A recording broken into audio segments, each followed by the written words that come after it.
Try this Belgian. Given to us by the ambassador of Belgium, ambassador to the Philippines.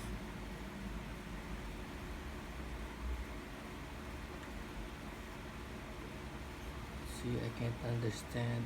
9.6 alcohol by volume. To Verbal 2020.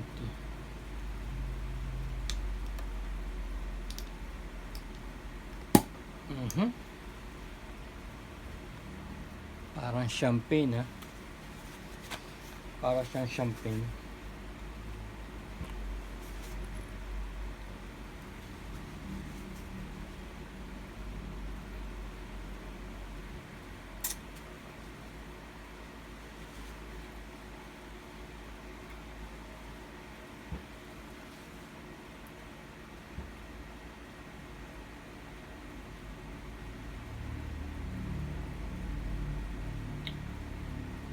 It's like British wine. Alam nyo ba yung British wine? Yung British wine is fine-ferment lang siya. Pinabubulok over time without cooking, no? Yung British wine ganun eh. Hindi siya nagluluto, hindi siya dumadaan sa distillery. Pinabubulok lang siya naturally, parang ito 'yun. Kaya tinatawag nilang this is good for the stomach kasi parang may mga bacteria siya dyan eh. Good for the stomach. Parang Yakult dito. Look, oh. It's foggy. Ayan yung sinasabi ko sa inyo. Ito yung sinasabi ko sa inyo, parang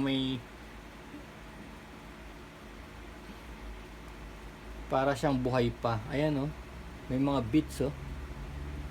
May mga pulp bits. Parang orange bits. Clearly, lang to, binulok siya.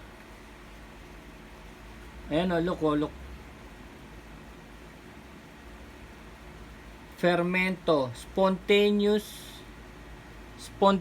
fermentation. In the bottle, no? Spontaneous fermentation in the bottle. Non-filtered, non-pasteurized. So ito nga yun, yung pinabubulok lang siya, yung para bang let's say hops, no? Yung hops nilagyan ng yeast, so the yeast will jumpstart the na fermentation process. Ayan, as you can see, contents malt, wheat, barley malt, water, hops, sugar, and yeast. See, that's it. Yung hops and malts nilagay ng yeast para mabulok. Kakaiba siya. Hindi talaga kagaya nung dumaan sa makina. Ito yung parang homebrew, yung parang nasa isolated na lugar ka, gusto mong gawa ng sarili mong beer, ganitong style. Walang machine. Para bang lalagay mo lang sila sa ilalim ng sa ilalim ng table hanggang sa mabulok siya.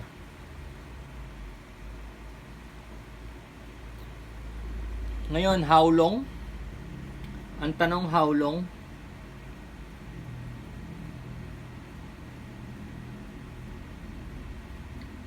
Dapat at least a month eh.